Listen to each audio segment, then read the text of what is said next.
Okay, I'm going to be working on a couple problems from page 2, 4-4, number 1, and number 2.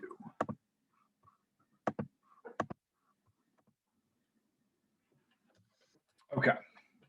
So number 1 says, in 2014, the attendance at Jefferson School Fall Festival was 650 people.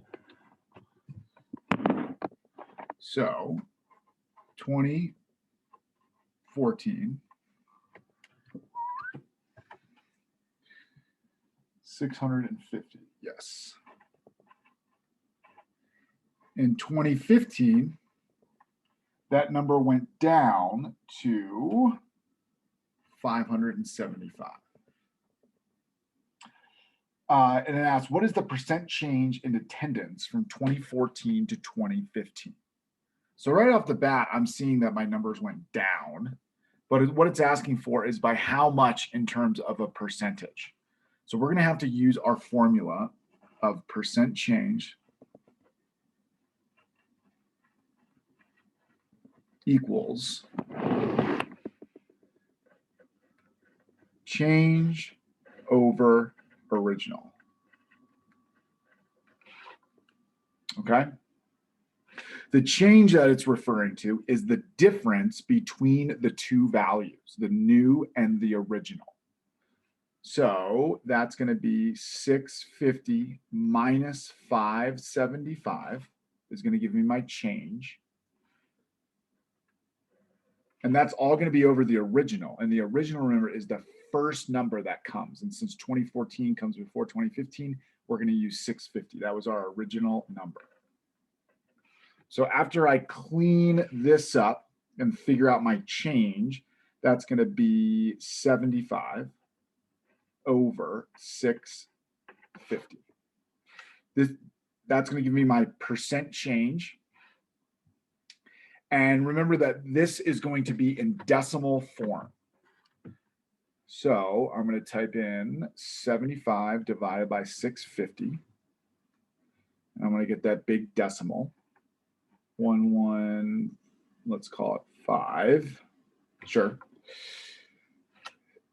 I need to change this into a percentage. It's in decimal form. I need to change it into a percentage form. I do that by moving the decimal place over to the right twice.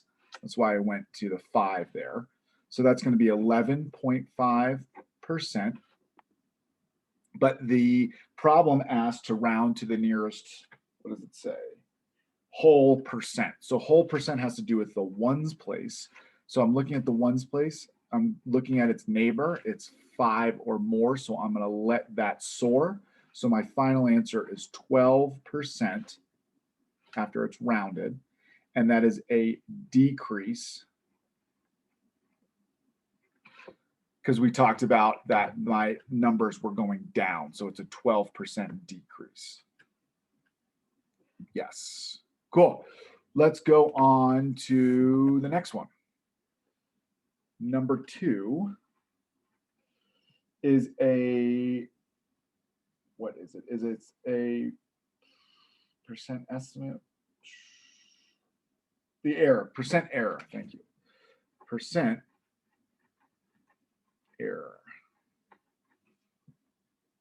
Now the percent error looks a lot like the percent change formula. We're going to use the change over the actual. Okay. And in this case, it says Melissa estimated that she would read 250 pages last week, but she actually read 290. What is the percent error of Melissa's estimate? So this change is going to be the difference between what she actually read and what she thought she was going to read. Okay, kind of like the percent change is the difference in the two values. Same thing here. So my change is going to end up being 40. 290 minus 250 is 40. And the actual is the actual amount that she read, and she read 290. So she actually read 290. So this just becomes a division problem, 40 divided by 290.